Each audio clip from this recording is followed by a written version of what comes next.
Hello, and thanks for watching Focus, a show that focuses on community, unity, and service. I'm Chris Giard. Our featured nonprofit is MACC Charities. For 50 years, they have been helping break the cycles of poverty in our community. Located in downtown Manchester, MACC has played a vital role helping those in need. I recently visited with the staff to learn more about their mission. In 1973, January 19th to be exact, 14 churches from Bolton and Manchester came together to form MACC. And the reason being is churches were being sought out a lot, needing food or transportation. And the churches thought it would be better to have a social service arm to do that part. So they came together with the really one scripture of Matthew 25, where it talks about when you were hungry, when you needed clothing, when you were in prison, someone visited you. And that was the premise, that no one should be hungry or unclothed or isolated in the community. And it's worked. We've had no divisions because everyone agrees on that mission. It's still strong today. Some things have changed over the years of how we deliver. COVID had a big impact on that. Never closed. We just kept going and changed our processes, and people knew that they could count on MACC to be here. So I have been with MACC for almost 9 years this upcoming March, and I've had the privilege of going through each department and being trained in every aspect of what it means to be a part of MACC. And in doing so, I have gone now into the role of the Assistant Executive Director with MACC Charities. It's been a privilege for the last year and a half to be guided by somebody who's been here for 24 or almost 24 of those years, to hear the philosophy of where MACC had started to where it has changed to where we are now, and really to have the excitement internally to where MACC's going to go for the next 50 years. You think about Manchester being about 60,000 people. We serve about 1% of that in our community. So I'm very excited about that, because when you need help, you come and get it. MACC never has been a hand out. It's been a hand up. So our goal for you is to get whatever you need, get you back on your feet, get you back out there so you can help somebody else. So if we were to take that 1% and then break it down by each department, our emergency food pantry will assist over 270 households on any given month. And we do see those numbers inflate around the holiday season for the more support of food that's needed. You take a tour down into our community kitchen on any given day. We are serving lunch 6 days a week, and we served over 22,000 meals in the year 2022. That was alone out of our community kitchen. Now to add in the senior center delivery, we served over 19,000 senior center meals in 2022. If we then move over into our emergency outreach and community services, where we've been hit since COVID with everybody that's looking for that support and that's in need. And alone, our community outreach and emergency service manager took and screened over 4,000 phone calls to prioritize them based on their emergency need. And we've been able to successfully, at least, if not assist them, supply them with the resources and referrals that are out there to give them the support that they're facing in that crisis moment.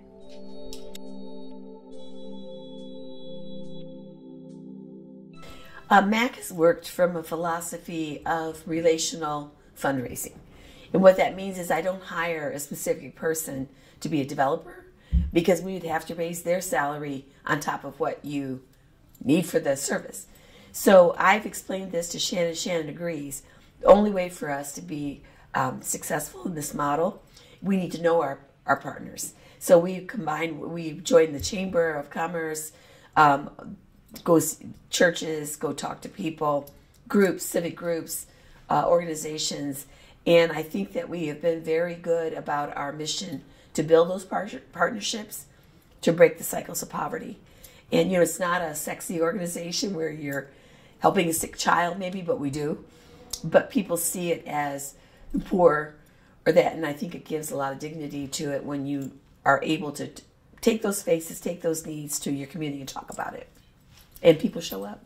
Manchester, all you have to do is say what you need, and they respond.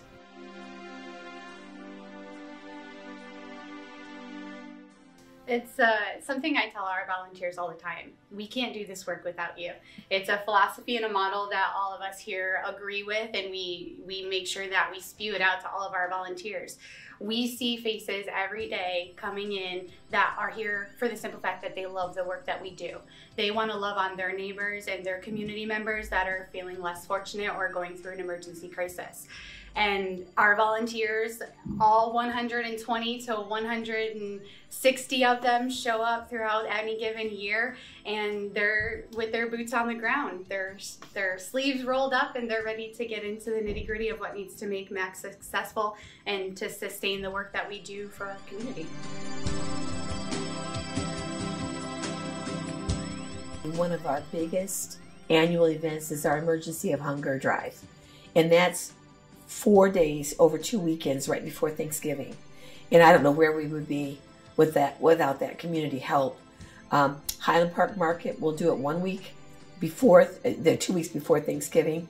They'll pre-bag bags and sell them like that. Stop and Shop lets us come in. Our emergency responders, ASM, the police, fire, Rotarians have been there to help us solicit food. Our police explorers, I don't want to leave anyone out, but it's really a community event that brings that kind of food into an organization like us that we have to purchase very little. It carries our emergency food pantry through the harsh winter months when a lot of folks are weary about going out because of weather, or right now because of inflation. You know, they're being more cautious, and that food drive every year is really what carries us through the harshest of the winters to make sure our folks are being taken care of. And to tag on to that, I just have to get this out to the community. About a couple years ago, we explained that really to care about people is to give them the opportunity to shop for themselves, not always just pick out like a Barbie for a girl or a football for a boy. And our communities embrace that to where we're able to give gift cards to Kohl's or Target or Walmart, and parents get to actually shop. We'll give them food, wrapping paper and Scotch tape if they need it, but it's really made a difference in how parents feel about the holidays. And so we've tried to be as proactive as we can on those events too.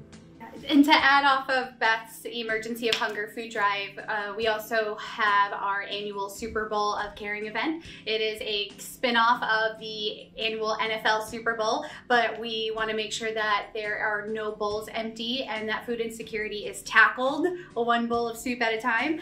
So every year we have our Super Bowl fundraiser where you can pre-order and purchase our soup option of the year, and we have one day, the day before the Super Bowl. You can come on down, pick up that soup, and then preheat it and share it with your loved ones around the TV watching the Super Bowl that Sunday. We also enjoy a full weekend event in partnership with the post office. We do our annual Stamp Out Hunger event, and what that entails, whereas the United States Postal Service will send you out a mailing letting you know that, hey, leave your non-perishables at your mailbox on this day. They'll take those items back to the store and then weigh it all, and we generously get it. And that actually takes our Emergency of Hunger donations that have been depleted come spring. This event happens in the spring and it restocks us to carry us into the summer. So these are our major fundraisers that we definitely want to get everybody involved in.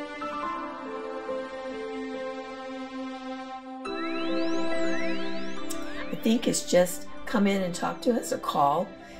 I personally believe a tour is the best. If you've never seen MACC, come in and take a short tour with us. We'll give you a long one or a short one. And please visit our website and follow us on our MACC newsletter. Every 2 weeks it comes out.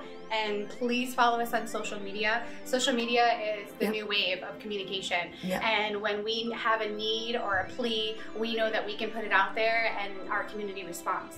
And if you want to follow up on what it is that we're doing local in the community as we celebrate our 50th anniversary all year long, please check us out, because every month we will be doing something new. Coming up, We meet more of the staff at MACC as they take us on a tour through their daily operations.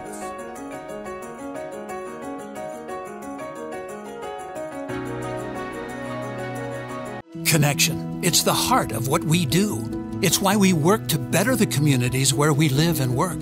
It's why we're expanding to get people connected and create digital equity programs that support affordable internet and digital literacy.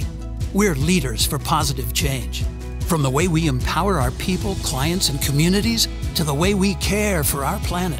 We live our values every day. We're Cox Communications, and we're pleased to connect with you.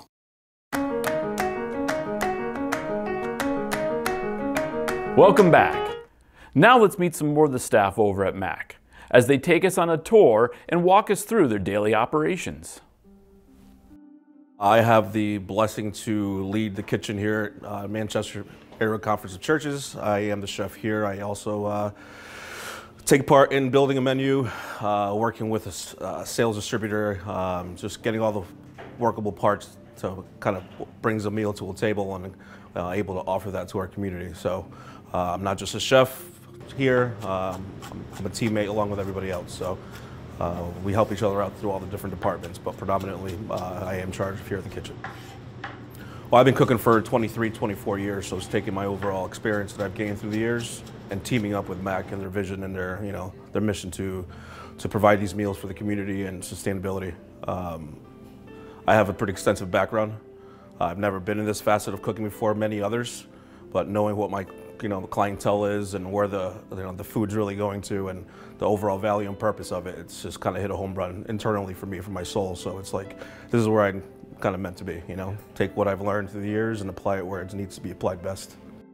Again, it's all volunteer driven. If it wasn't for them, we wouldn't be here at all. It's all, we depend on them, we rely on them.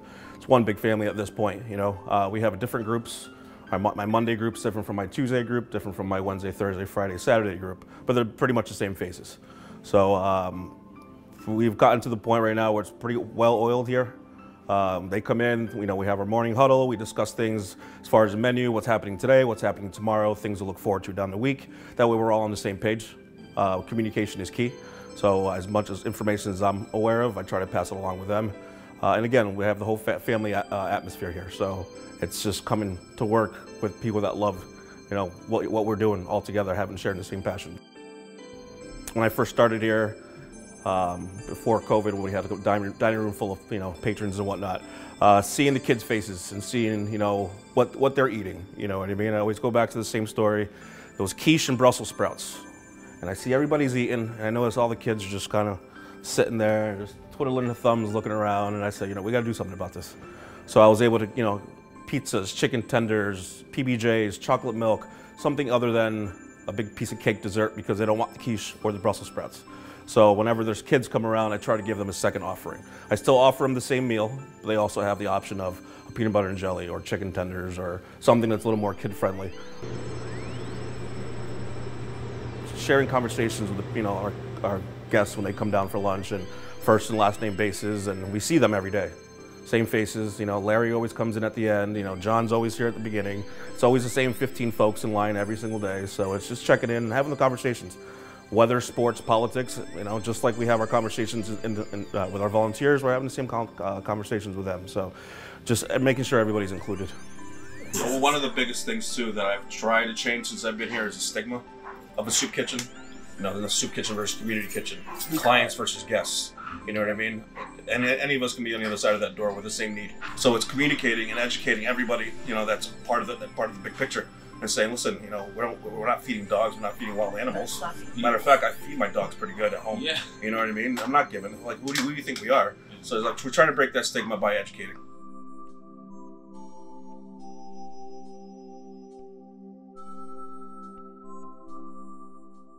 I am operations manager for MACC Charities, also volunteer coordinator, and I manage the thrift store. The community is wonderful. They bring in donations daily. If we have a need, we put it out either on our social media or on our MACC Minute, and it comes in carloads. We get what we need. The people that are in need in our community can come in, they talk to Tim, he gives them a voucher for their clothing, they can come over and shop, and that is free for the people in need.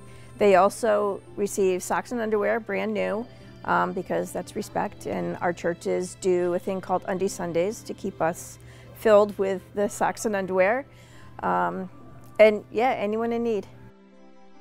The volunteers are priceless. They're our lifeline. We have them come in the thrift shop. They work endlessly to make it clean, neat, stocked, always able to help a customer when they're in need.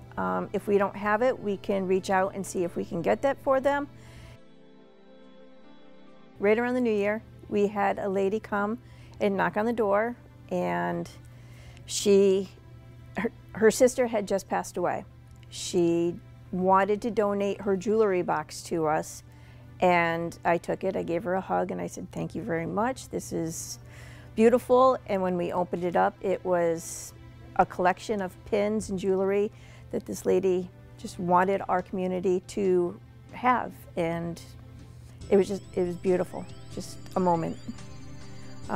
There's another one when I was in the pantry. We had a lady come to the door, right in the beginning of COVID, knock on the door, and wanted to help however she could, and asked for our needs list, and we handed it to her. She went shopping to BJ's and Stop and Shop and got us everything on that needs list, and continues to this day.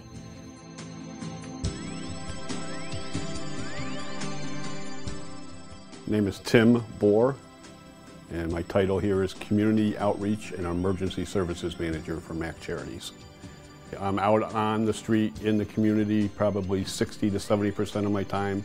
I go out daily on outreach calls. I ride with the police department several times a week, where we'll go out and we'll try to find residents that are unsheltered or residents in need, and try to offer them the services that we have, or at least help them navigate what services they can receive through us or through the state or federal agencies. The other percentage of the time, I'm in the office taking calls from people that are in crisis situations at home, whether it be financial for rent, mortgage, it might be utility assistance, food assistance. So we have a vetting process that we use, and a lot of the times we're answering calls and trying to help people navigate those programs as well. If we notice somebody that looks like they may be struggling, we'll bring them in, and we'll make sure that they have clothes, warm clothes, boots, hats, whatever it is for the occasion. If it's summertime, we'll try to get them sunscreens and t-shirts or whatever they need to live comfortably during that time of the year. They are allowed to come in and do laundry on a weekly basis if they have nowhere else to do it. And we also allow them to take showers here on a weekly basis, just to give them a little bit of sense of normalcy in a world that they're trying to navigate that's very, very rough. The clientele that I deal with, especially when I'm out in the street, is amazing. The acts of kindness I see from them, this is somebody that is living in a place that most of us never want to visit, but yet I go there and they are so thankful and they want to help, and what can I do to pay back? And those are the little things that really stick in my mind, as somebody that can be down on their luck, but they're still willing to help us when we need something, from them. And not always something that we can take right away from them, but it's something that they can work for to give back to.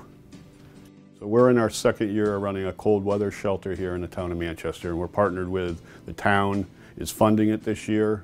We work closely with Human Services, and we run it at a local motel. Currently we have about 20 people that we're sheltering in the hotel right now, and unfortunately that's not even enough to put all of our Manchester unsheltered in there, but we try to get as many as we can off the streets for as long as a period of time as we can.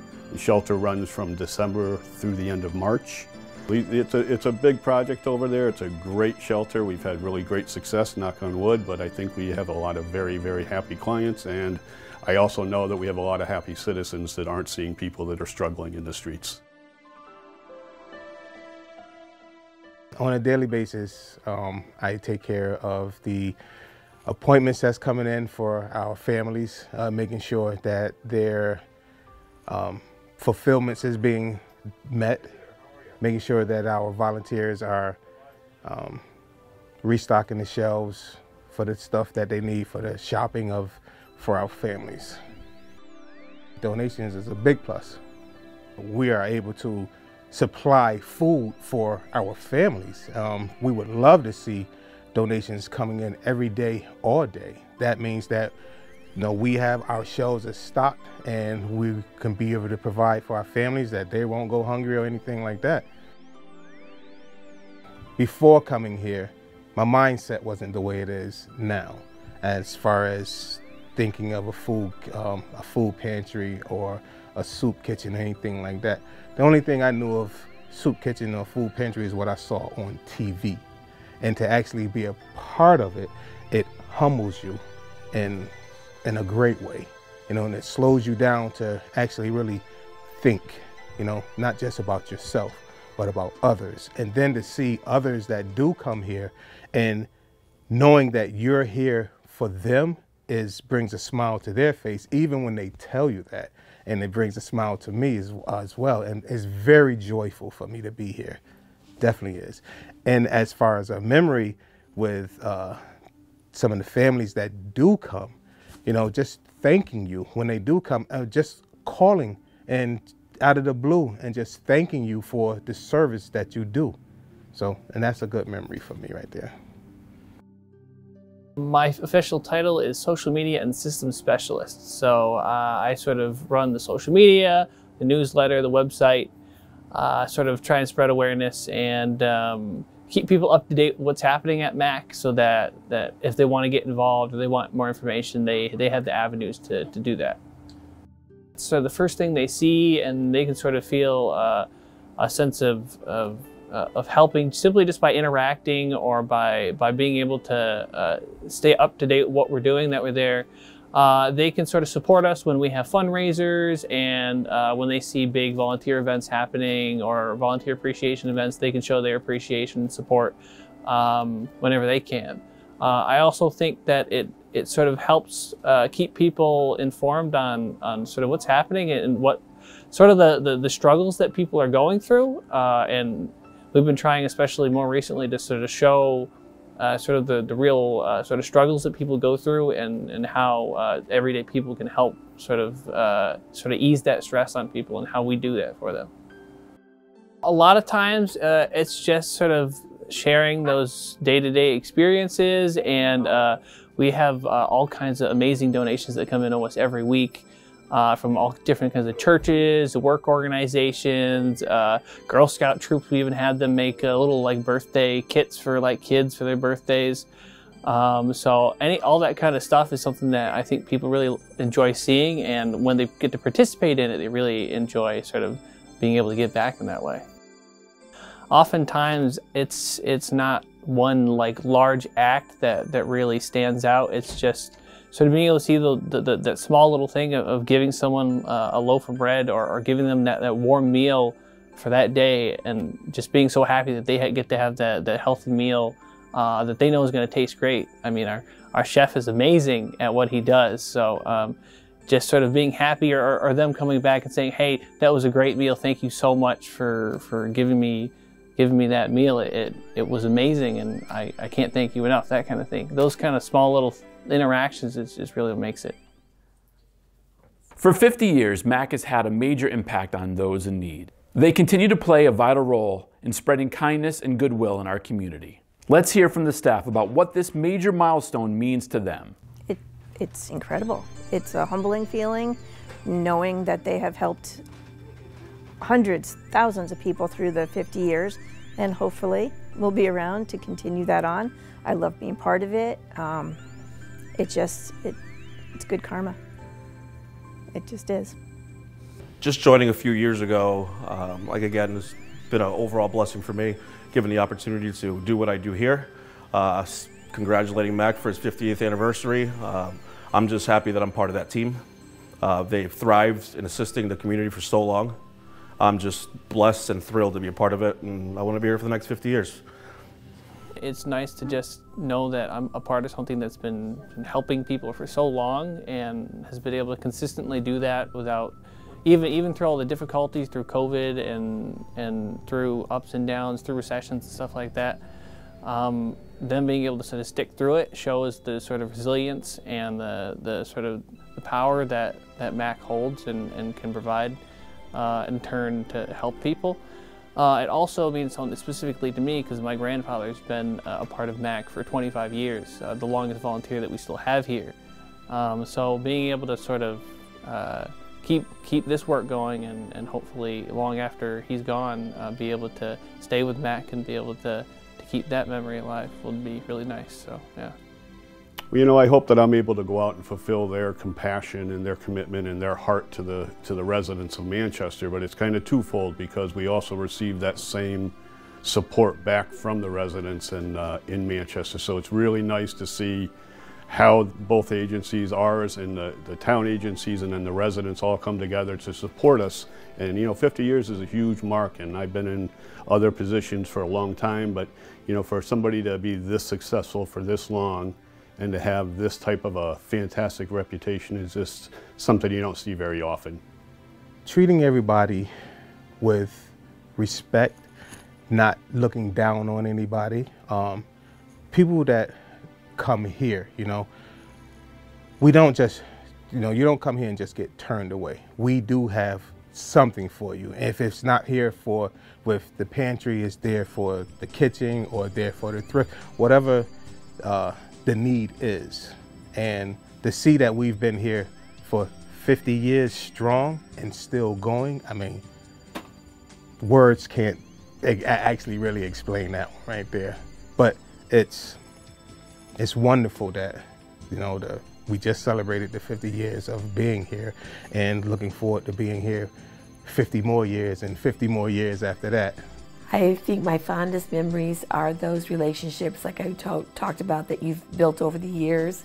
There have been times where I didn't know if we'd have enough turkeys or if we'd have enough toys, and angels in the community show up and say whatever you need, come and talk to us.